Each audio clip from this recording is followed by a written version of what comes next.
Hari itu adalah hari Jumat. Sebuah hari yang biasanya membawa kelegaan bagi Rania.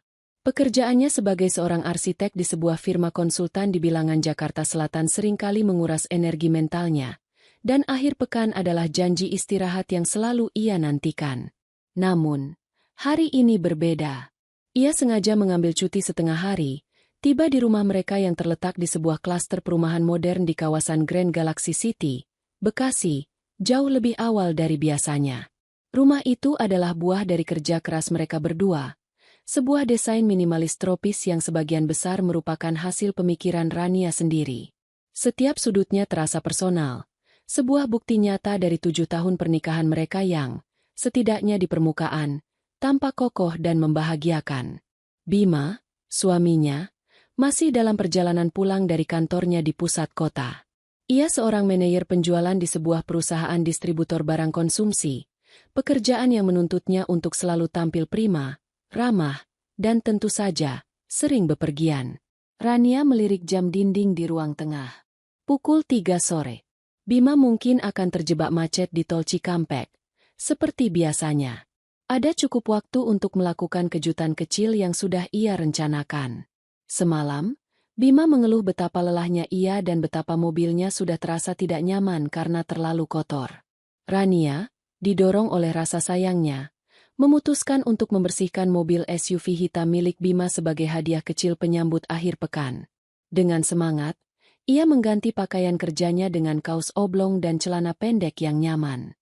Ia mengambil seperangkat alat pembersih mobil dari gudang kecil di samping garasi, vakum portable, beberapa kain mikrofiber, cairan pembersih interior, dan semir dashboard. Aroma kopi yang baru diseduh masih samar-samar tercium di udara, sisa dari ritual paginya, tetapi kini pikirannya sepenuhnya terfokus pada misinya. Garasi mereka cukup luas untuk 2 mobil, tetapi mobil Rania sedang berada di bengkel untuk servis rutin, menyisakan ruang yang lapang untuknya bergerak di sekitar mobil Bima. Ia memulai dari bagian dalam. Pintu mobil dibuka lebar-lebar, membiarkan udara sore yang sedikit panas masuk. Rania mulai dengan menyedot debu dari karpet mobil. Ia melakukannya dengan teliti, menggeser vakum ke setiap sudut, di bawah kursi, dan di sela-sela rel tempat duduk. Ia menemukan beberapa remah biskuit, beberapa strukto lama, dan 1 koin Rp1.000 yang tergeletak di dekat tuas persneling. Hal-hal sepele yang menjadi bagian dari kehidupan sehari-hari mereka. Ia tersenyum kecil. Setelah karpet bersih, ia beralih ke bagian dashboard dan konsol tengah. Dengan kain mikrofiber yang sudah disemprot cairan pembersih, ia mulai mengelap permukaan plastik dan panel kayu dengan gerakan memutar yang lembut. Debu-debu halus terangkat, meninggalkan permukaan yang mengkilap dan bersih. Ia membersihkan setiap celah, lubang ventilasi pendingin udara, hingga panel audio. Pekerjaan ini memberinya kepuasan tersendiri, sebuah cara untuk merawat sesuatu yang menjadi bagian dari hidup Bima, dan secara tidak langsung, merawat Bima itu sendiri.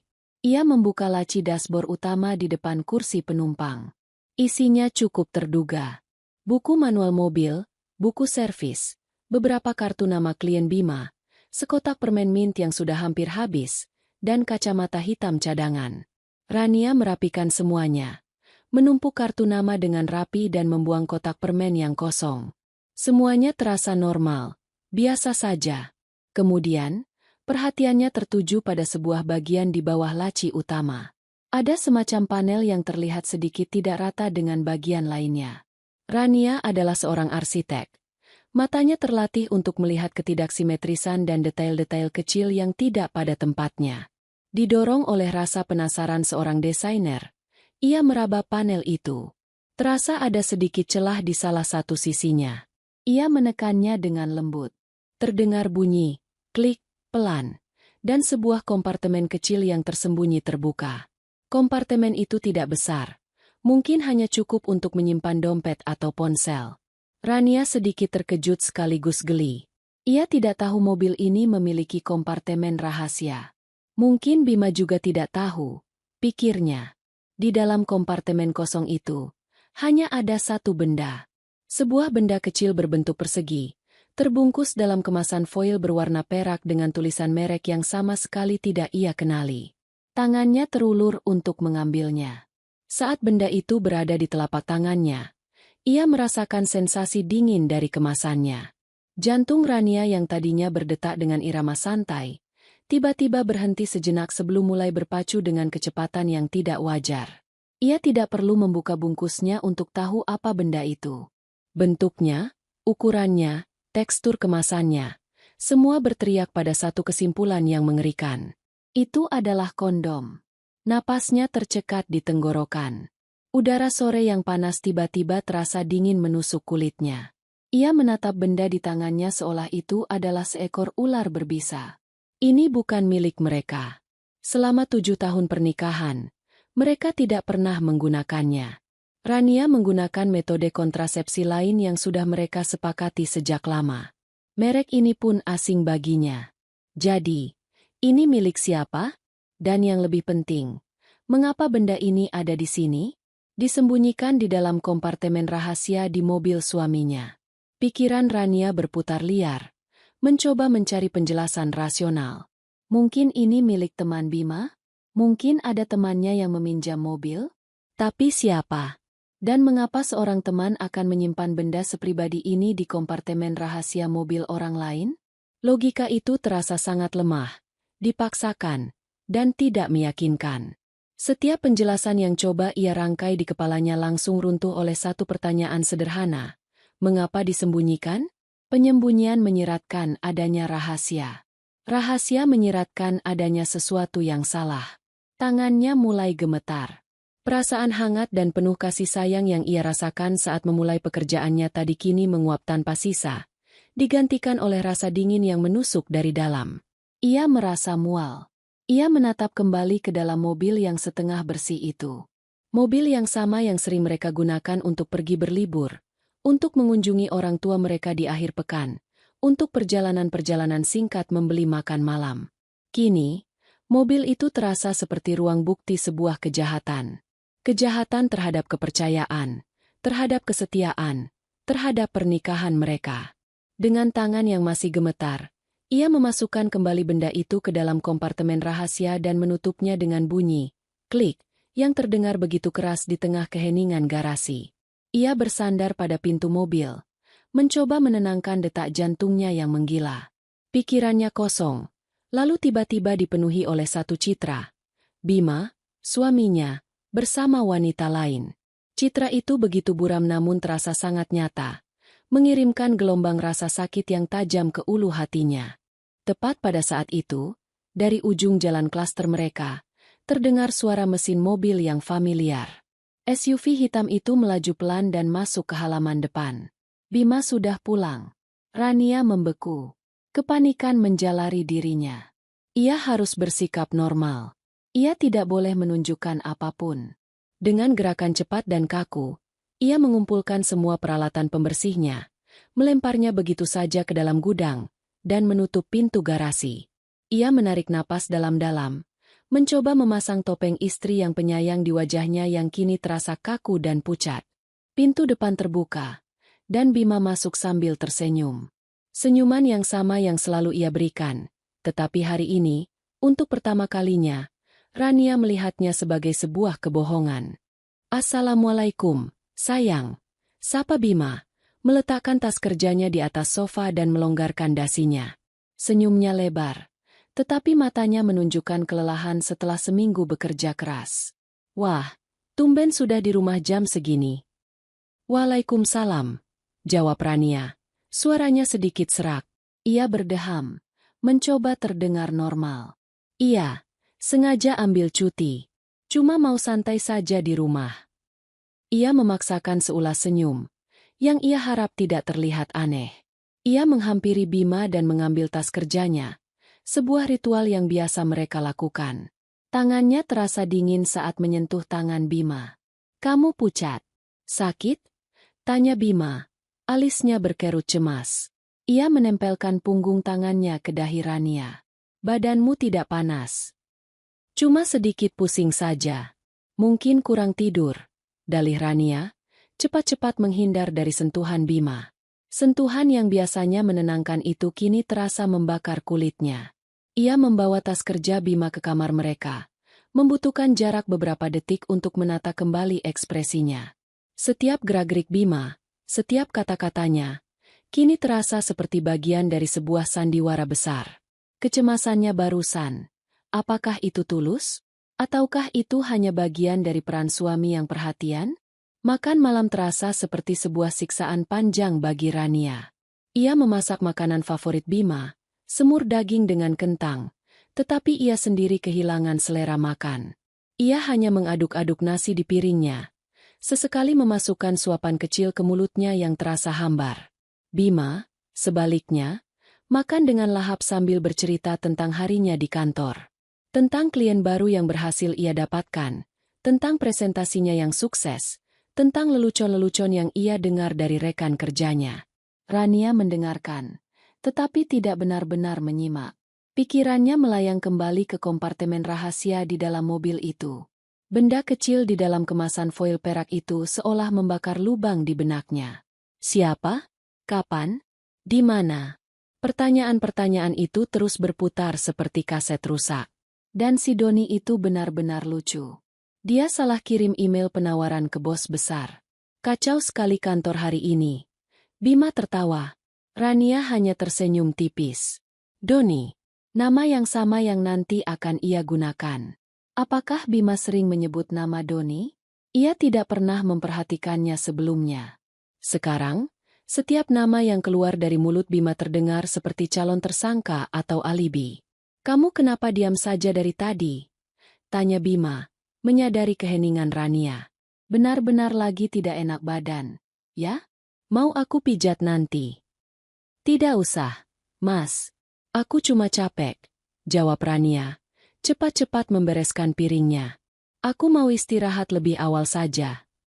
Malam itu, di dalam kamar tidur mereka yang nyaman dengan pendingin udara yang sejuk, Rania merasa seperti berada di dalam tungku api. Ia berbaring memunggungi Bima, berpura-pura sudah tertidur. Tak lama kemudian, ia mendengar dengkuran halus dari suaminya. Bima tertidur dengan begitu mudah, begitu pulas, seolah tidak ada beban apapun di dunia ini. Kedamaian Bima terasa seperti sebuah penghinaan bagi Rania. Bagaimana bisa pria ini tidur begitu nyenyak sementara dunianya baru saja hancur berkeping-keping? Kegelapan kamar menjadi layar proyektor bagi ketakutan dan kecurigaan Rania. Ia mulai memutar ulang memori beberapa bulan terakhir, mencari kepingan-kepingan puzzle yang mungkin telah ia abaikan. Sekarang, dengan penemuan di mobil sebagai lensanya, semua hal yang tadinya tampak normal kini terlihat janggal dan mencurigakan. Pertama, perjalanan dinas Bima yang semakin sering. 3 bulan lalu, Bima harus pergi ke Surabaya selama 3 hari. Itu wajar. Tapi 2 bulan lalu, ada lagi perjalanan dinas ke Bandung selama 4 hari, yang anehnya bertepatan dengan akhir pekan. Bima beralasan ada pameran industri yang harus ia hadiri. Rania ingat saat itu Bima pulang dengan sangat lelah, lebih lelah dari biasanya, dan sedikit menjaga jarak. Ketika Rania mencoba memeluknya, Bima berkata ia hanya ingin mandi dan langsung tidur. Saat itu, Rania memakluminya sebagai kelelahan kerja.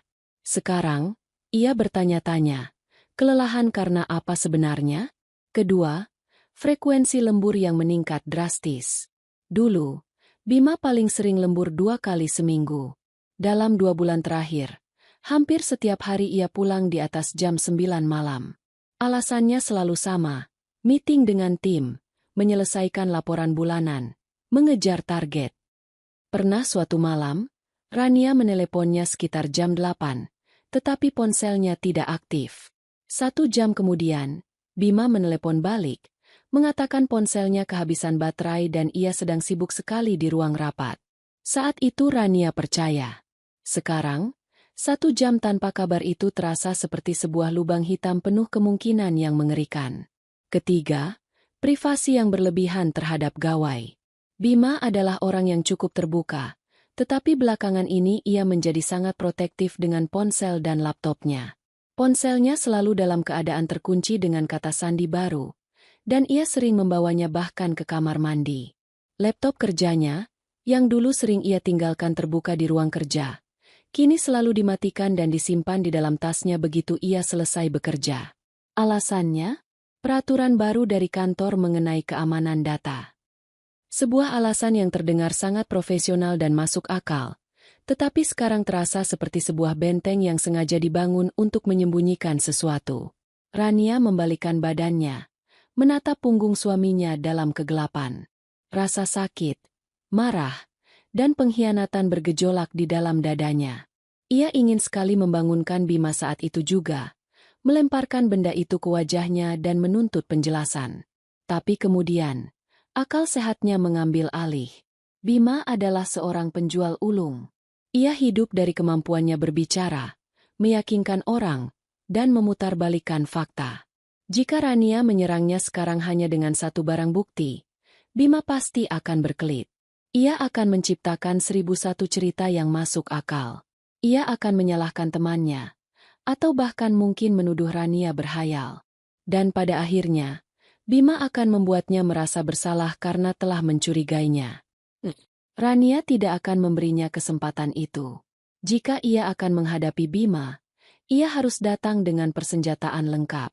Ia membutuhkan bukti yang tidak terbantahkan.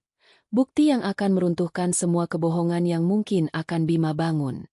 Malam itu, di tengah keheningan kamar tidurnya, Rania membuat sebuah keputusan dingin. Ia akan menjadi detektif di dalam rumahnya sendiri. Ia akan mengumpulkan bukti, satu persatu, dengan sabar dan teliti.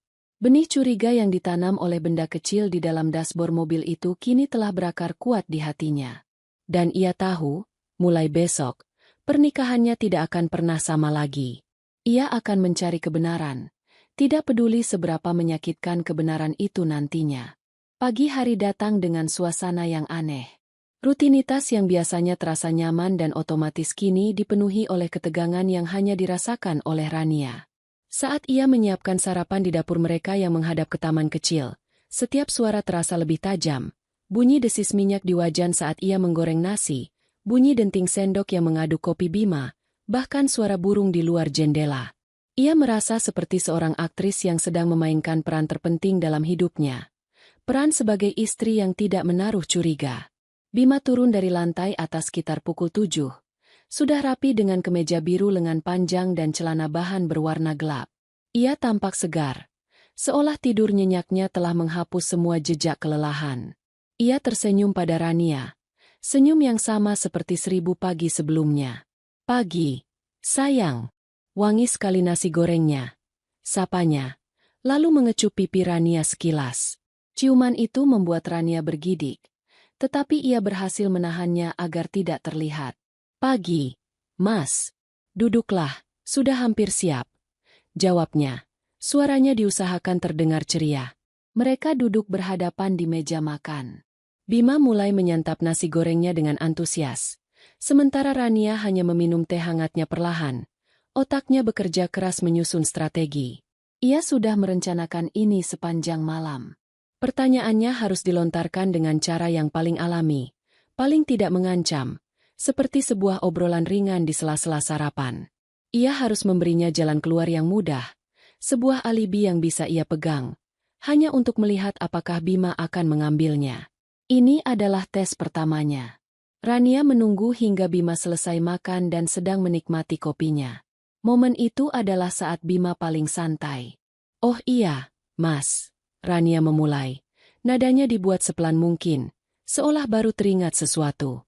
"Kemarin waktu aku iseng-iseng bersihin mobilmu, aku sekalian buang sampah-sampah struktol itu. Kayaknya ada barang temanmu yang ketinggalan deh di laci dashboard." Ia sengaja menggunakan kata laci dashboard, bukan kompartemen rahasia. Ini adalah bagian dari tesnya. Jika benda itu bukan miliknya, ia mungkin akan bertanya, "Laci yang mana?" Jika itu miliknya, ia akan tahu persis di mana letaknya tanpa perlu bertanya lebih lanjut. Bima mengangkat kepalanya dari cangkir kopi. Matanya bertemu dengan mata Rania. Selama sepersekian detik yang terasa sangat panjang, Rania melihatnya. Sebuah kilatan panik yang cepat, pupil matanya yang sedikit melebar, dan rahangnya yang mengeras sesaat. Reaksi itu begitu cepat, begitu halus, sehingga orang yang tidak memperhatikannya dengan saksama pasti akan melewatkannya. Tapi Rania melihatnya. Ia melihat kepanikan itu dengan sangat jelas. Lalu, dalam sekejap, topeng itu kembali terpasang. Bima tersenyum santai, meletakkan cangkirnya di atas meja. Oh ya? Laci yang mana? Barang apa memangnya? Tanyanya. Jantung Rania berdebar.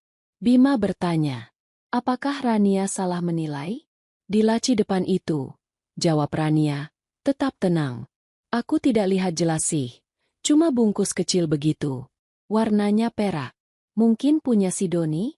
Katanya kalian kemarin dulu sempat makan siang bareng di mobil, kan? Rania menawarkan nama Doni sebagai umpan. Sebuah alibi yang siap pakai. Keheningan sesaat. Bima tampak berpikir. Tetapi Rania tahu ia tidak sedang mencoba mengingat. Ia sedang merangkai kebohongan. Oh, itu, seru Bima. Tawanya terdengar sedikit dipaksakan. Iya, aku ingat sekarang. Pasti punya si Doni itu. Anak itu memang suka sembarangan kalau menaruh barang. Payah betul. Rania merasakan dingin menjalari tulang punggungnya. Bima mengambil umpan itu. Ia tidak bertanya lagi seperti apa bentuk bungkusnya. Ia tidak menunjukkan rasa penasaran sama sekali. Ia langsung mengkonfirmasi cerita yang ditawarkan Rania, bahkan menambahinya dengan detail tentang kelakuan Doni. Terlalu mudah. Terlalu cepat. Benar punya dia. Rania mendorong sedikit lagi, ingin melihat seberapa jauh Bima akan berbohong. Iya, 100%. Dia kemarin sempat cerita habis beli sesuatu. Mungkin itu barangnya, kata Bima dengan sangat yakin.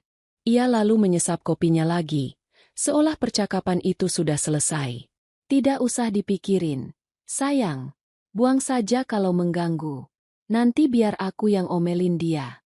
Makasih ya sudah bersihin mobil. Kamu memang istri paling baik. Kebohongan itu sempurna, rapi, meyakinkan, dan ditutup dengan pujian untuk mengalihkan perhatian. Tapi bagi Rania, setiap kata dari Bima adalah paku yang menancap di peti mati kepercayaan mereka. Bima tidak hanya berbohong, ia melakukannya dengan sangat ahli. Ia tidak ragu sedikit pun mengorbankan nama temannya untuk menutupi jejaknya. Rania hanya mengangguk pelan, menunduk menatap cangkir tehnya yang sudah dingin. Iya, nanti aku buang, jawabnya lirih. Sarapan pun selesai. Bima bangkit dari kursinya, mengambil tas kerjanya, dan menghampiri Rania untuk berpamitan. Ia mengecup kening Rania, seperti yang selalu ia lakukan setiap pagi. Aku berangkat dulu ya. Hati-hati di rumah. Jangan terlalu capek, katanya lembut. Rania hanya bisa mengangguk. Saat Bima berjalan keluar pintu, dan ia mendengar suara mesin mobil dinyalakan lalu menjauh, Rania tidak bergerak dari kursinya. Ia menatap kosong ke arah pintu yang baru saja tertutup. Rumah itu terasa sunyi senyap, tetapi di dalam kepalanya, suaranya begitu riuh.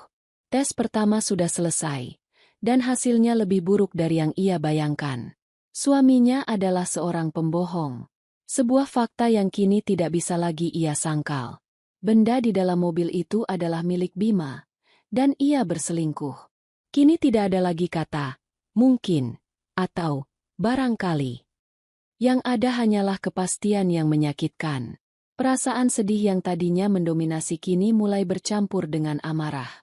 Kemarahan pada Bima yang telah mengkhianatinya, dan kemarahan pada dirinya sendiri karena telah begitu buta selama ini.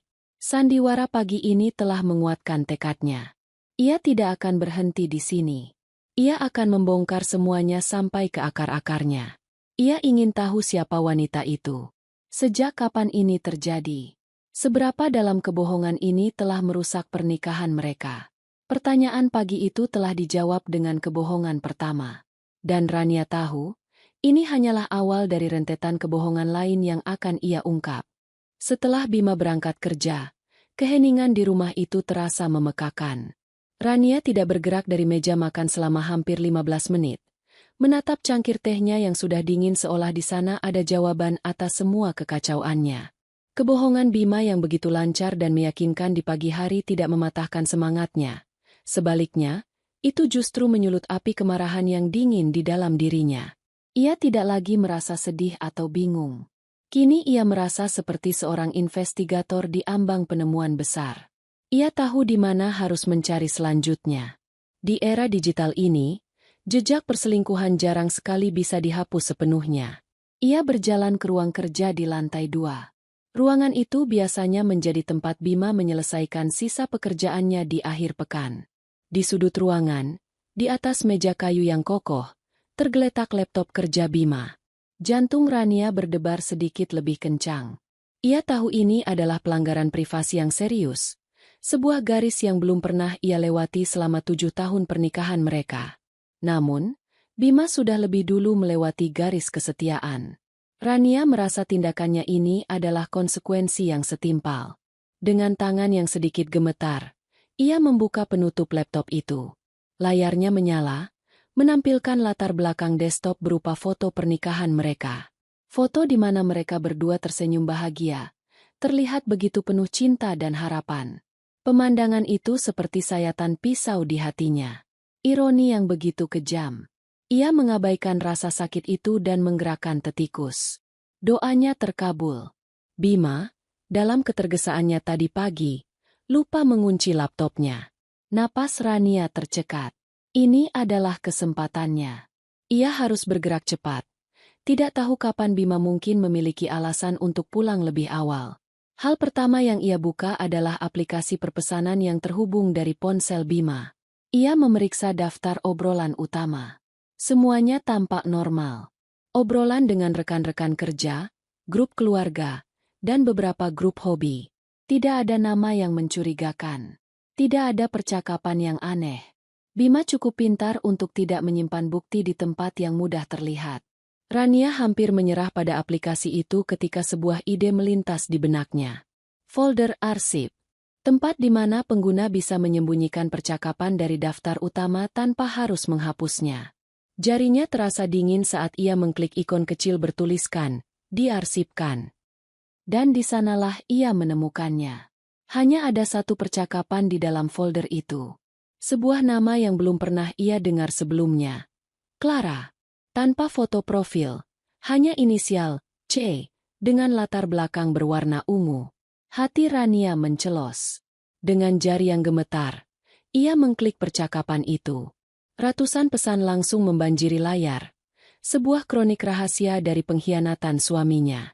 Ia menggulir ke atas, mencoba mencari awal dari percakapan itu.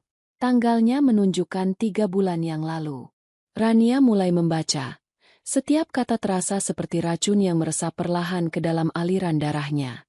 Clara, Mas Bima, makasih ya buat traktirannya tadi. Gak enak sama yang lain. Bima, santai saja, Clar. Anggap saja bonus buat kerja bagus kamu di proyek kemarin. Clara, hehe, bisa saja Mas. Kapan-kapan kita makan lagi ya? Berdua saja tapi. Bima, boleh. Atur saja waktunya. Percakapan awal yang tampak polos itu perlahan berubah menjadi lebih personal dan genit.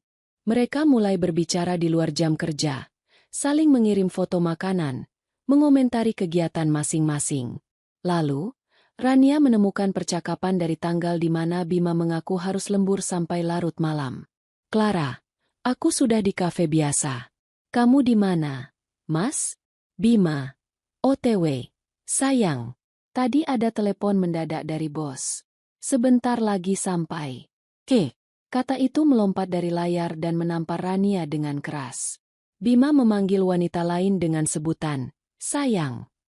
Mual kembali menderanya. Dan ia harus menelan ludah berkali-kali untuk menahannya. Ia terus menggulir ke bawah, melewati puluhan pesan genit, lelucon internal, dan emoji hati yang membuat perutnya serasa diaduk. Ia menemukan bukti dari perjalanan dinas ke Bandung. Clara, pamerannya membosankan. Kapan kita bisa kabur? Bima, sabar sedikit. Setelah sesi panel ini selesai, kita langsung ke hotel. Aku sudah siapkan semuanya. Clara, asyik. Nggak sabar. Jadi, perjalanan dinas itu hanyalah kedok. Kelelahan Bima saat pulang bukan karena pekerjaan, melainkan karena menghabiskan akhir pekan bersama selingkuhannya. Rasa marah dalam diri Rania semakin membara, mengubah kesedihannya menjadi energi yang dingin dan tajam. Ia tidak berhenti di situ. Ia membuka peramban web dan memeriksa riwayat penelusuran. Sebagian besar sudah dihapus, tetapi ada beberapa yang tertinggal. Riwayat pencarian untuk restoran romantis di Jakarta Selatan, hadiah untuk wanita usia 20-an, dan yang paling menyakitkan, cara menyembunyikan percakapan di aplikasi pesan. Bima tidak hanya berselingkuh, ia merencanakannya. Ia secara aktif mencari cara untuk menipu Rania. Ini bukan sebuah kesalahan sesaat atau kehilafan. Ini adalah sebuah pengkhianatan yang diperhitungkan dan terstruktur. Langkah terakhir Rania adalah memeriksa email. Kotak masuk utama bersih. Ia langsung menuju folder trash atau sampah. Di antara puluhan email promosi dan buletin yang dihapus, matanya menangkap sebuah subjek email dari sebuah situs pemesanan hotel. Konfirmasi reservasi Anda di Villa Puncak. Tanggalnya adalah akhir pekan bulan lalu, saat Bima mengaku ada acara gathering kantor yang wajib dihadiri. Rania tidak pernah diajak karena Bima beralasan acara itu khusus untuk internal tim penjualan. Ia membuka email itu. Nama pemesan, Bima Prakoso. Tipe kamar, deluxe room dengan pemandangan gunung, untuk 2 orang dewasa. Durasi, 2 malam. Semuanya terpampang jelas dalam warna hitam dan putih. Kebohongan demi kebohongan tersingkap di hadapannya, membangun sebuah monumen pengkhianatan yang megah dan mengerikan. Rania mengambil ponselnya dan memotret setiap bukti yang ia temukan. Layar laptop yang menampilkan percakapan dengan Clara, riwayat pencarian yang memberatkan, dan email konfirmasi reservasi hotel. Ia memastikan setiap foto jelas dan terbaca. Setelah selesai, ia menutup semua jendela aplikasi, membersihkan riwayat penelusuran terakhirnya sendiri, dan mengunci laptop itu. Ia mengembalikannya ke posisi semula, membuatnya seolah tidak pernah disentuh. Ia berjalan keluar dari ruang kerja itu dengan langkah gontai, lalu duduk di tepi tempat tidur mereka. Ia menatap foto-foto bukti di ponselnya. Wajah suaminya yang tersenyum di foto pernikahan mereka di dinding seberang kini tampak seperti wajah seorang monster. Rasa sakitnya begitu hebat, begitu nyata, tetapi di balik rasa sakit itu, ada sebuah kelegaan yang aneh. Ia tidak lagi berada dalam kegelapan. Ia tidak lagi meraba-raba dalam keraguan. Kini ia punya bukti. Jejak digital yang dingin itu telah memberinya kebenaran yang pahit. Perselingkuhan suaminya kini memiliki nama, waktu, dan tempat. Dan Rania tahu persis apa yang harus ia lakukan selanjutnya. Nama itu terus terngiang di kepala Rania. Clara. Sebuah nama yang sederhana, tetapi kini terasa penuh racun. Setelah seharian penuh bergelut dengan emosi yang campur aduk, amarah, sakit hati, dan sebuah keteguhan hati yang baru ditemukan, Rania memutuskan bahwa mengetahui percakapan saja tidak cukup. Ia harus melihat wajah di balik nama itu. Ia harus tahu siapa wanita yang telah bersekongkol dengan suaminya untuk menghancurkan pernikahan mereka. Malam itu, setelah memastikan Bima sudah tertidur lelap, Rania membawa ponselnya ke ruang keluarga. Ia duduk di sofa dalam kegelapan, hanya diterangi oleh cahaya dari layar ponselnya. Ia membuka aplikasi media sosial. Jarinya terasa kaku saat mengetik nama Clara di kolom pencarian. Muncul puluhan, bahkan ratusan profil dengan nama yang sama. Ini akan seperti mencari jarum dalam tumpukan jerami. Ia menambahkan nama perusahaan tempat Bima bekerja dalam pencariannya. Hasilnya menyempit, tetapi masih terlalu banyak. Ia mencoba mengingat-ingat detail dari percakapan yang ia baca. Clara pernah menyebut tentang proyek di Cikarang. Rania menambahkan kata Bekasi dan Cikarang dalam pencariannya. Profil yang muncul semakin sedikit. Matanya tertuju pada satu profil. Nama lengkapnya Clara Anindita. Foto profilnya adalah seorang wanita muda, mungkin berusia pertengahan 20-an, dengan rambut panjang bergelombang dan senyum yang percaya diri. Di bio profilnya tertulis, Sales Eksekutif di nama perusahaan Bima. Di bawahnya, ada tautan ke profil profesionalnya di LinkedIn. Jantung Rania berdebar kencang. Ia menemukannya. Dengan perasaan ngeri yang aneh, ia membuka profil itu. Akunnya tidak dikunci. Rania bisa melihat semua unggahannya. Foto-fotonya menampilkan citra seorang wanita muda yang sukses dan menikmati hidup. Ada foto-foto bersama teman-temannya di kafe-kafe mahal, foto liburan di Bali, dan tentu saja, foto-foto yang berhubungan dengan pekerjaan. Rania menggulir ke bawah dengan napas tertahan. Ia merasa seperti seorang penguntit. Tetapi ia tidak bisa berhenti. Ia harus tahu. Ia harus melihat. Lalu, ia menemukannya. Sebuah unggahan dari 3 bulan yang lalu. Foto Clara sedang berdiri di depan sebuah podium dengan logo perusahaan Bima di belakangnya, memegang sebuah piala kecil. Keterangannya berbunyi, "Terima kasih atas penghargaan, Best Sales Newcomer." Sebuah awal yang baik. Terima kasih untuk semua dukungan, terutama untuk mentorku, Mas Bima Prakoso. Bima bahkan ditandai dalam foto itu. Rania mengklik tanda itu, dan ia melihat komentar dari akun Bima, sebuah komentar yang ia tulis saat Rania mungkin sedang duduk di sebelahnya, tidak menyadari apa-apa. "Selamat, Clar. Kamu memang pantas mendapatkannya. Terus bersinar." Komentar itu disertai dengan emoji tepuk tangan dan bintang. Terlihat seperti dukungan seorang atasan kepada bawahannya. Tetapi kini Rania tahu ada makna tersembunyi di baliknya.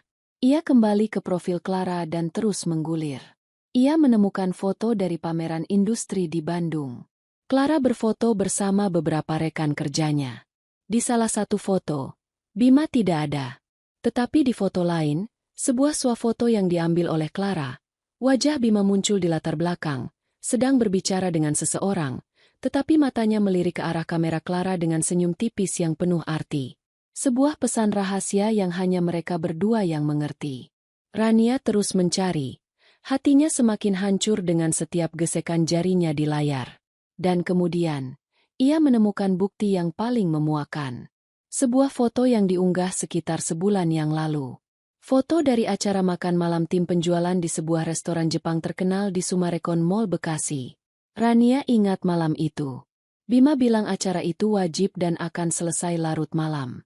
Itu adalah foto grup. Semua orang tersenyum ke arah kamera. Bima berdiri di barisan belakang, tepat di belakang Clara. Bagi orang awam, tidak ada yang aneh. Tetapi mata arsitek Rania yang terlatih untuk detail menangkapnya dengan jelas. Tangan kanan Bima tidak berada di sisinya atau di belakang punggungnya sendiri. Tangannya berada di punggung Clara, tetapi posisinya terlalu rendah, bukan di pinggang, melainkan dilekukan punggung bawahnya. Sebuah sentuhan yang intim, posesif, dan sama sekali tidak pantas untuk seorang atasan kepada bawahannya di depan umum. Jari-jarinya tampak mencengkeram kain blus Clara dengan lembut. Napas Rania tercekat. Dunia di sekelilingnya seakan berputar. Itu dia. Bukti fisik. Meskipun hanya dalam sebuah foto. Bukti bahwa hubungan mereka bukan hanya sekadar obrolan genit di dunia maya. Mereka memiliki kedekatan fisik. Sentuhan itu adalah sentuhan seorang kekasih, bukan rekan kerja. Rania merasa gelombang kemarahan yang begitu hebat hingga membuatnya gemetar. Mereka melakukannya di depan umum, di kota tempat ia tinggal, di mal yang sering ia kunjungi bersama Bima. Mereka telah mempermalukannya tanpa ia sadari. Ia merasa begitu bodoh, begitu naif. Dengan gerakan cepat, ia mengambil tangkapan layar dari foto itu. Ia memperbesarnya. Fokus pada tangan Bima di punggung Clara. Gambar itu sedikit pecah, tetapi pesannya sangat jelas. Ia menyimpan foto itu bersama dengan bukti-bukti lainnya di sebuah folder tersembunyi di ponselnya.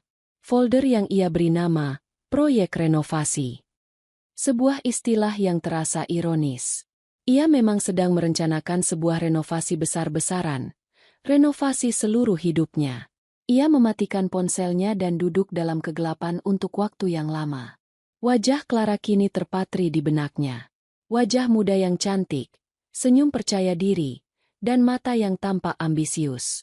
Wanita ini bukan korban yang lugu. Ia tahu Bima sudah menikah.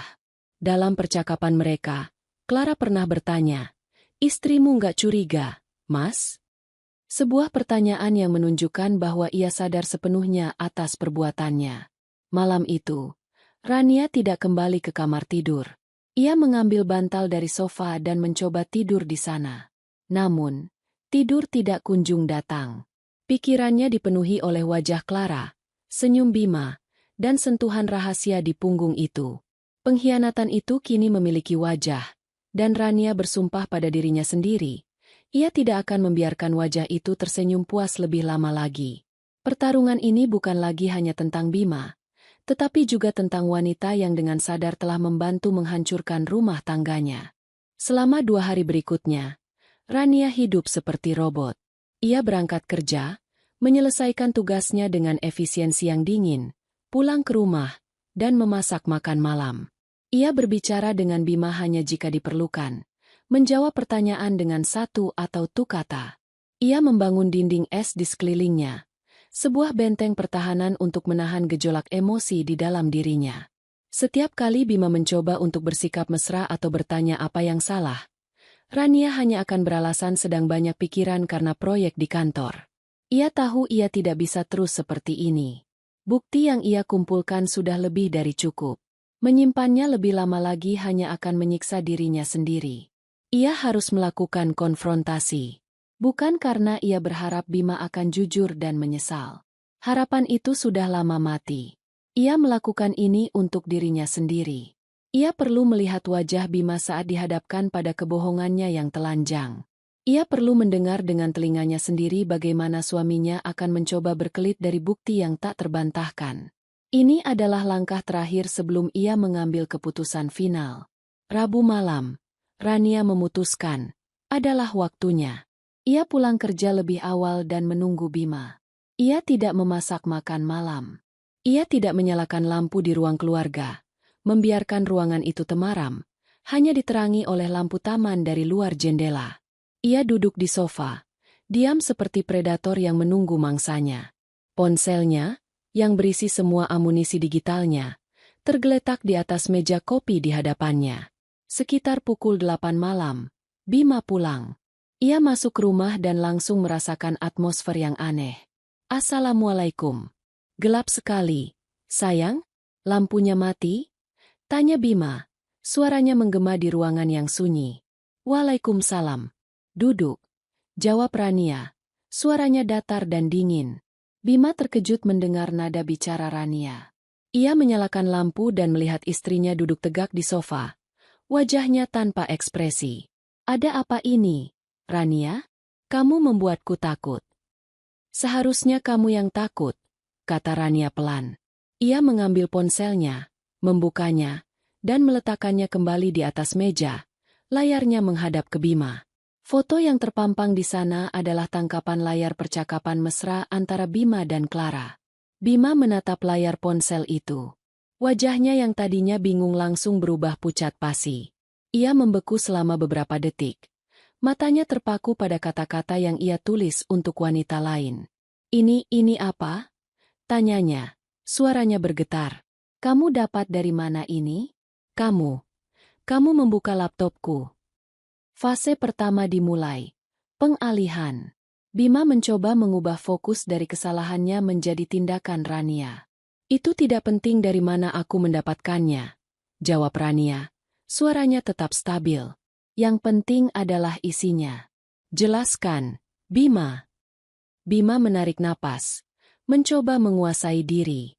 Wajahnya yang pucat kini memerah karena amarah yang dibuat-buat. Jelaskan apa? Kamu gila. Kamu meretas privasiku dan sekarang kamu menuduhku? Itu cuma obrolan biasa dengan rekan kerja. Kamu salah paham. Fase kedua, serangan balik dan penyangkalan. Rania tidak bergeming. Ia menggeser layar ponselnya, menampilkan foto dari acara makan malam tim di Sumarekon Mall Bekasi. Ia memperbesar gambar itu, menyorot tangan Bima di punggung bawah Clara. Obrolan biasa? Apakah ini juga sentuhan biasa antar rekan kerja? Bima terdiam melihat foto itu. Ia tidak menyangka Rania akan menemukan bukti sedetail ini. Kepanikannya terlihat jelas di matanya. Tapi dengan cepat, ia kembali memasang topengnya. Ya Tuhan, Rania, kamu sudah benar-benar keterlaluan. Suaranya meninggi. Itu hanya foto grup. Semua orang juga berdekatan kalau foto bareng. Kamu sengaja mencari-cari kesalahan, kan? Apa masalahmu sebenarnya? Disinilah fase ketiga dimulai. Yang paling kejam, gaslighting. Masalahku. Rania tertawa. Tetapi tawa itu terdengar kosong dan penuh kepahitan. Masalahku adalah suamiku menyimpan kondom di kompartemen rahasia mobilnya. Masalahku adalah suamiku berbohong tentang perjalanan dinas dan acara kantor untuk bertemu dengan selingkuhannya. Masalahku adalah suamiku memanggil wanita lain dengan sebutan, sayang. Setiap kalimat yang diucapkan Rania seperti sebuah pukulan, tetapi Bima menangkisnya dengan lihai. Benda di mobil itu sudah kubilang punya Doni. Kenapa kamu tidak percaya padaku? Kamu lebih percaya pada hayalan liarmu daripada suamimu sendiri. Seru Bima. Kini ia berakting seolah-olah ia yang tersakiti. Clara itu hanya junior yang aku bimbing. Aku kasihan padanya karena dia sering curhat masalah keluarganya. Kamu mengartikan kebaikanku sebagai sesuatu yang kotor. Itu masalahnya ada di pikiranmu, Rania, bukan pada tindakanku. Rania menatap Bima dengan nanar. Ia tidak percaya dengan apa yang didengarnya.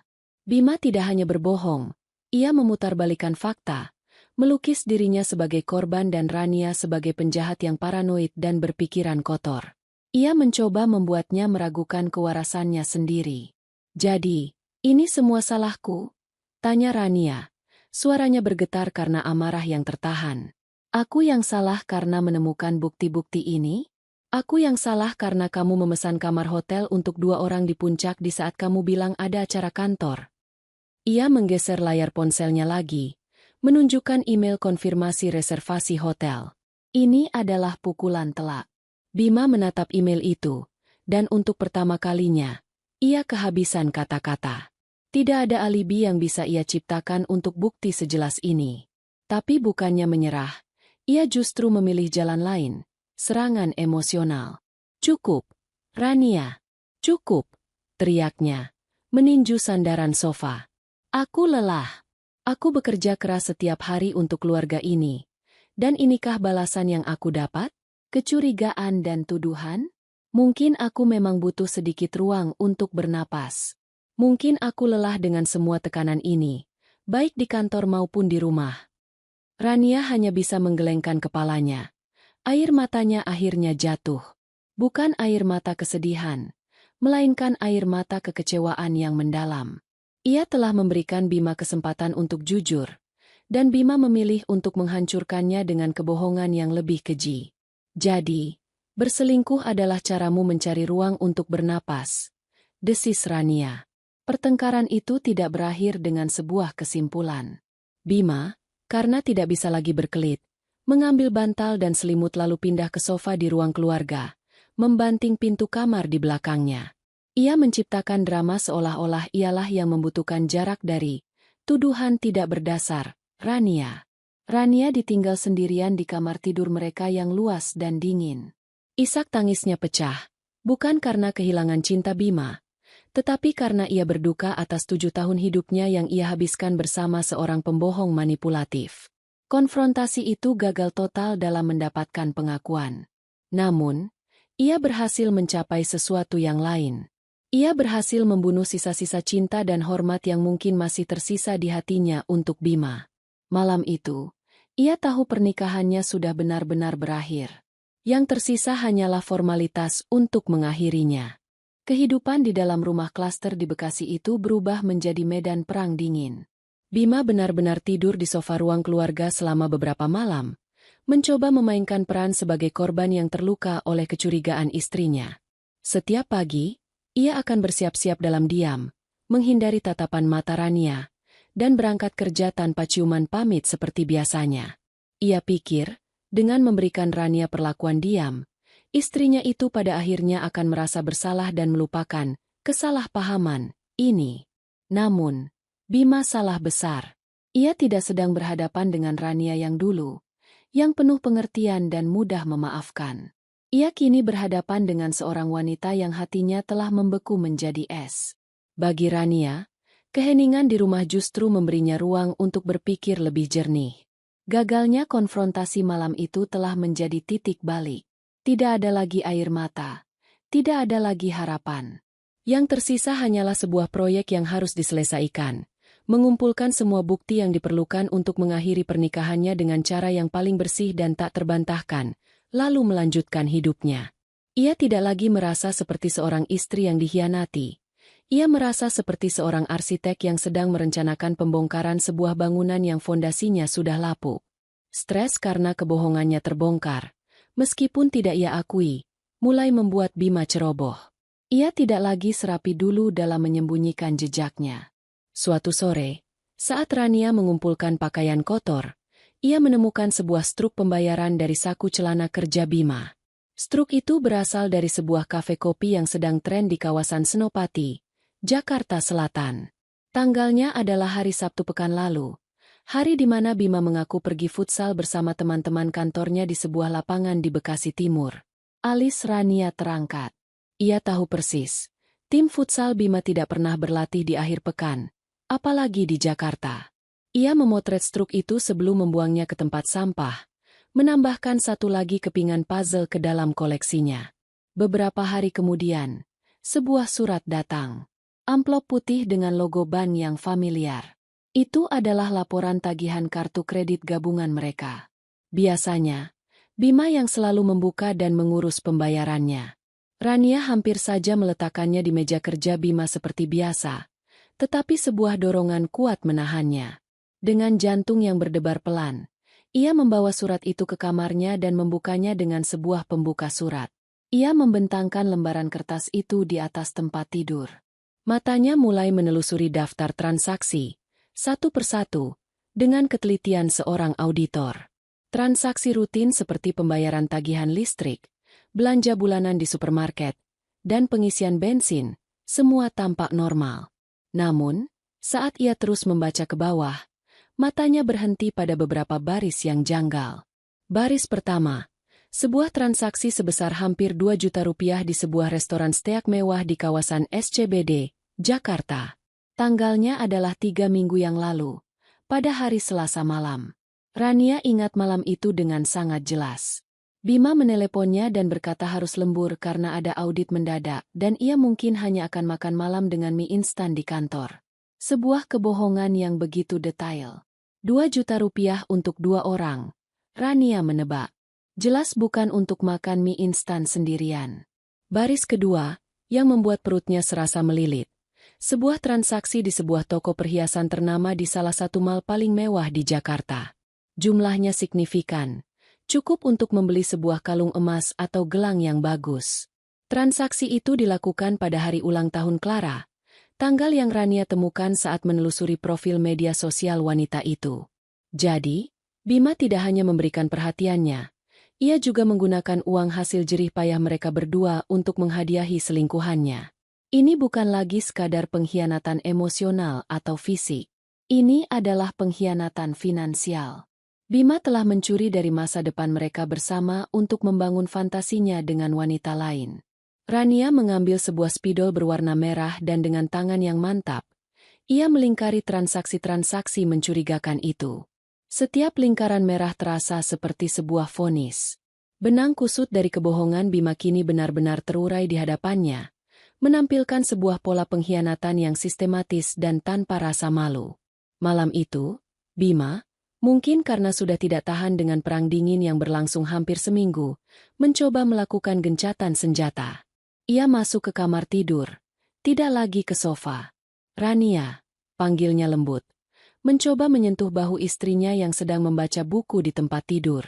Rania menepis tangan itu tanpa mengalihkan pandangannya dari buku. "Jangan sentuh aku," katanya. Suaranya dingin mematikan. Bima menghela napas. "Sampai kapan kamu mau seperti ini? Aku sudah bilang, kamu hanya salah paham." Rania akhirnya menutup bukunya dan menatap Bima. Tatapannya kosong, tanpa emosi. "Benarkah? Kalau begitu, bisakah kamu jelaskan tagihan makan malam di SCBD saat kamu seharusnya makan mie instan di kantor? Atau hadiah perhiasan yang kamu beli di hari ulang tahun rekan kerjamu itu?" Wajah Bima langsung berubah. Ia tidak menyangka Rania akan memeriksa tagihan kartu kredit. Ia mencoba membuka mulutnya untuk berkata sesuatu, tetapi tidak ada suara yang keluar. Ia terjebak. Rania tidak menunggu jawabannya. Ia meletakkan bukunya, mematikan lampu di sisinya, dan memunggungi Bima. "Keluarlah. Aku mau tidur." Usirnya. Malam itu, untuk pertama kalinya, Bima melihat bukan hanya kemarahan di mata Rania, tetapi sesuatu yang jauh lebih menakutkan, ketidakpedulian. Ia sadar bahwa ia tidak hanya telah merusak kepercayaan Rania, tetapi ia telah kehilangan Rania sepenuhnya. Benang yang menghubungkan mereka telah putus, dan ia tidak tahu bagaimana cara menyambungnya kembali. Setelah menemukan bukti pengkhianatan finansial, Rania tahu ia sudah memiliki cukup alasan untuk mengajukan gugatan cerai. Namun, ada satu hal lagi yang mengganjal di hatinya. Ia ingin mendengar pengakuan itu dari sumbernya langsung. Ia ingin Clara, wanita yang telah dengan sadar masuk ke dalam pernikahannya, tahu bahwa ia ketahuan. Rania tidak ingin balas dendam dengan cara yang kotor. Ia hanya menginginkan satu bukti final, sebuah pilar terakhir untuk membangun kasusnya yang tak terbantahkan. Rencana itu terbentuk di benaknya selama beberapa hari. Rencana yang berani dan sedikit berisiko, tetapi ia harus melakukannya. Ia membeli sebuah kartu SIM prabayar baru dan membuat akun email baru dengan nama samaran. Ia kemudian membuat sebuah profil profesional palsu di sebuah platform pencarian kerja, memposisikan dirinya sebagai seorang headhunter atau perekrut dari sebuah perusahaan konsultan sumber daya manusia fiktif. Targetnya, Clara Anindita. Rania menunggu waktu yang tepat. Pada hari Jumat siang, saat jam istirahat kantor, ia mengirimkan sebuah pesan kepada Clara melalui platform tersebut. Pesannya dirancang agar terlihat profesional dan menarik. "Selamat siang, Ibu Clara Anindita. Saya, nama samaran, dari Sinergi Rekrutama. Profil dan pencapaian Anda di nama perusahaan Bima menarik perhatian kami. Salah satu klien kami, sebuah perusahaan multinasional di bidang yang sama, saat ini sedang mencari seorang manajer penjualan junior dengan potensi seperti Anda. Apakah Anda terbuka untuk sebuah diskusi singkat mengenai peluang ini?" Seperti yang Rania duga, umpan itu langsung disambar. Clara, yang ambisius dan mungkin sudah merasa pantas untuk mendapatkan posisi yang lebih tinggi, membalas pesannya dalam waktu kurang dari 15 menit. "Selamat siang. Terima kasih atas ketertarikan Anda. Tentu, saya terbuka untuk berdiskusi lebih lanjut." Rania mengatur sebuah panggilan telepon untuk sore itu juga. Jantungnya berdebar kencang saat ia mempersiapkan diri. Ia duduk di dalam mobilnya yang terparkir di basemen kantornya sendiri, memastikan tidak ada yang mengganggunya. Ia mengaktifkan aplikasi perekam suara di ponselnya. Tepat pada waktu yang ditentukan, ia menelepon nomor yang diberikan oleh Clara. "Selamat sore." Dengan Clara Anindita berbicara, terdengar suara seorang wanita yang ceria dan percaya diri di seberang sana. "Selamat sore, Ibu Clara. Saya, nama samaran, yang menghubungi Anda tadi." Jawab Rania. Suaranya dibuat sedikit lebih berat dan formal. Percakapan dimulai dengan basa-basi standar. Rania menanyakan tentang pekerjaan Clara saat ini, tanggung jawabnya, dan target-target yang berhasil ia capai. Clara menjawab semua pertanyaan itu dengan antusias, sesekali membanggakan prestasinya. Lalu, Rania mulai mengarahkan percakapan ke target utamanya. "Saya lihat di profil Anda menyebut Bapak Bima Prakoso sebagai mentor Anda. Beliau pasti seorang atasan yang sangat mendukung, ya?" Tanya Rania dengan nada santai. Terdengar tawa kecil dari Clara. "Oh, Mas Bima lebih dari sekadar mentor. Dia sangat baik dan sangat suportif dalam banyak hal. Dialah yang benar-benar melihat potensi saya di sini." Ada nada bangga dan sedikit sombong dalam suaranya. "Itu bagus sekali," lanjut Rania. "Dukungan atasan sangat penting untuk pengembangan karir. Apakah beliau juga mendukung rencana jangka panjang Anda?" Disinilah Clara melakukan kesalahan fatalnya. Mungkin karena terlalu bersemangat dengan tawaran pekerjaan baru atau karena ingin menyombongkan hubungannya, ia menjadi terlalu terbuka. "Tentu saja. Kami punya rencana kami sendiri," Sebenarnya, kata Clara, suaranya sedikit merendah seolah berbagi rahasia. Dia berjanji akan memberikan banyak hal untuk saya setelah dia menyelesaikan beberapa masalah pribadinya. Anda tahu, lah. Rania merasakan darahnya mendidih, tetapi ia berhasil menjaga suaranya tetap tenang. Saya mengerti. Sebuah perusahaan yang baik tentu menghargai karyawannya dengan baik pula. Misalnya, saya dengar ada rumor bahwa atasan Anda baru-baru ini membelikan sebuah hadiah yang sangat bagus untuk salah satu anggota timnya yang berprestasi. Sebuah kalung, mungkin. Rania menahan napas. Ini adalah tembakan dalam kegelapan, berdasarkan transaksi di toko perhiasan yang ia temukan. Keheningan sesaat di seberang sana, lalu disusul oleh tawa genit Clara. Wah, kabar cepat juga ya tersebarnya. Anda pasti punya banyak sumber di dalam, katanya, jelas merasa tersanjung. Iya, benar. Sebuah kalung yang sangat cantik, dengan liontin berinisial C. Katanya sih, C, untuk Clara, masa depan dia. Selesai. Itulah pengakuan yang Rania butuhkan. Sebuah pernyataan jelas yang menghubungkan hadiah perhiasan yang dibeli dengan uang keluarga mereka langsung kepada Clara, lengkap dengan janji-janji masa depan. Wow, itu sangat mengesankan, kata Rania. Suaranya tetap datar meskipun hatinya bergemuruh. Baik, Ibu Clara, terima kasih banyak atas waktu Anda. Tim kami akan mempelajari informasi ini dan akan menghubungi Anda kembali minggu depan. Rania mengakhiri panggilan itu dan langsung mematikan perekam suara. Ia menyandarkan kepalanya di sandaran kursi mobil. Napasnya terengah-engah seolah baru selesai berlari maraton.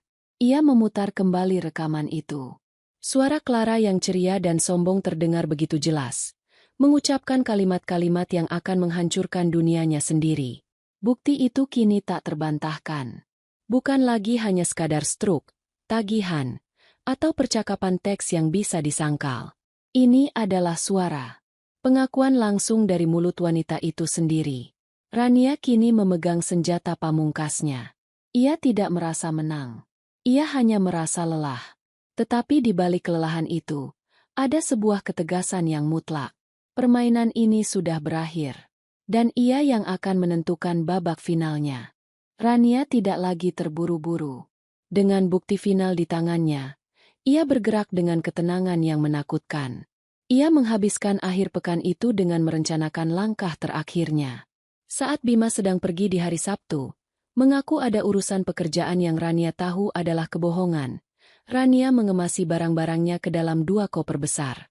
Bukan semua barangnya, hanya yang paling penting. Pakaian, dokumen pribadi, laptop, dan beberapa benda kenangan dari keluarganya. Rumah yang pernah ia bangun dengan cinta itu kini terasa asing, dan ia siap untuk meninggalkannya. Senin malam. Rania memilih hari itu sebagai hari eksekusi. Ia menunggu Bima pulang kerja. Tidak ada lagi suasana temaram atau dramatis. Lampu ruang keluarga menyala terang. Ruangan itu bersih dan rapi, tetapi terasa dingin dan steril seperti ruang tunggu di rumah sakit. Di atas meja kopi kaca, Rania telah menata semuanya dengan presisi seorang arsitek. Di sebelah kiri, terbentang laporan tagihan kartu kredit yang sudah ia tandai dengan spidol merah. Di tengah, sebuah salinan cetak dari email konfirmasi pemesanan kalung berinisial C, yang ia dapatkan setelah berhasil masuk lagi ke akun email Bima yang tidak lagi dijaga ketat. Di sebelah kanan, ponselnya tergeletak, siap memutar rekaman suara. Bima masuk rumah sekitar pukul 8:30 malam. Ia tampak lelah dan sedikit terkejut melihat Rania menunggunya dengan tenang di sofa tunggal, tidak seperti biasanya. Matanya lalu tertuju pada pameran kecil di atas meja kopi. Wajahnya langsung kehilangan warna. Ia tahu apa artinya ini. Rania, aku. Bima memulai. Suaranya lemah. Duduk, potong Rania. Nadanya tidak mengizinkan adanya bantahan. Bima duduk dengan kaku di sofa di seberang Rania. Ia menatap kertas-kertas di atas meja seperti seorang terdakwa menatap bukti kejahatannya. Rania tidak mengatakan apa-apa lagi. Ia hanya menunjuk tumpukan kertas itu dengan dagunya. Baca. Perintahnya singkat. Lalu, Ia mengambil ponselnya dan menekan tombol putar. Suara ceria Clara langsung memenuhi keheningan ruangan. Iya, benar. Sebuah kalung yang sangat cantik, dengan liontin berinisial C. Katanya sih, C, untuk Clara, masa depan dia. Rekaman itu terus berputar, tetapi Bima tidak lagi mendengarkan. Ia menundukkan kepalanya dalam-dalam, bahunya merosot. Tidak ada lagi penyangkalan, tidak ada lagi kemarahan yang dibuat-buat, tidak ada lagi gaslighting. Hanya ada kekalahan mutlak. Karisma seorang manajer penjualan yang ulung itu menguap tak bersisa, meninggalkan sosok pria yang hancur dan menyedihkan. Setelah rekaman selesai, keheningan kembali menyelimuti. Bima mengangkat kepalanya. Matanya merah dan berkaca-kaca. Rania, aku minta maaf. Bisiknya, suaranya pecah. Aku salah. Aku benar-benar menyesal. Tolong, beri aku satu kesempatan lagi. Aku akan perbaiki semuanya. Aku akan tinggalkan dia. Aku mohon. Ia mulai terisak. Sebuah pemandangan yang mungkin akan meluluhkan hati Rania beberapa minggu yang lalu. Tapi tidak lagi. Rania menatap suaminya yang menangis itu tanpa ekspresi. Hatinya tidak merasakan apa-apa. Tidak ada iba, tidak ada kemarahan, hanya kekosongan. Permohonan maaf itu datang terlalu terlambat. Penyesalan itu hanya muncul karena ia tertangkap basah. Rania berdiri. Ia menatap lurus ke mata Bima. Tidak ada lagi yang perlu dibicarakan, katanya. Suaranya datar, dingin, dan final. Semua sudah jelas. Ia berhenti sejenak, membiarkan kata-katanya meresap. Siapkan surat-suratmu. Aku ceraikan kamu. Kalimat itu diucapkan tanpa getaran, tanpa keraguan. Itu bukan sebuah ancaman. Itu adalah sebuah keputusan. Sebuah vonis. Wajah Bima berubah dari penyesalan menjadi kengerian murni. Ia sepertinya baru sadar bahwa ini adalah akhir yang sesungguhnya. Ia hendak berdiri, mungkin untuk memohon lagi, untuk memegang tangan Rania, tetapi tepat pada saat itu, ponselnya yang tergeletak di sampingnya berdering dengan nada yang keras dan mendesak. Bima ragu-ragu, tetapi dering itu tidak berhenti. Dengan tangan gemetar, ia meraih ponselnya. Nama yang tertera di layar adalah Doni, teman kerjanya. Halo, Don. Jawab Bima dengan suara serak. Rania tidak peduli. Ia berbalik dan berjalan menuju kamar tidur, di mana kopernya sudah menunggu. Namun, ia berhenti di ambang pintu saat mendengar suara Bima yang meninggi dalam kepanikan. Apa? Di mana? Bagaimana kondisinya? Rania menoleh sedikit. Ia melihat Bima berdiri dengan wajah pucat pasi, ponsel menempel erat di telinganya. Kecelakaan? Ya Tuhan. Oke, aku segera ke sana. Bima menutup telepon. Tangannya jatuh lemas ke sisinya.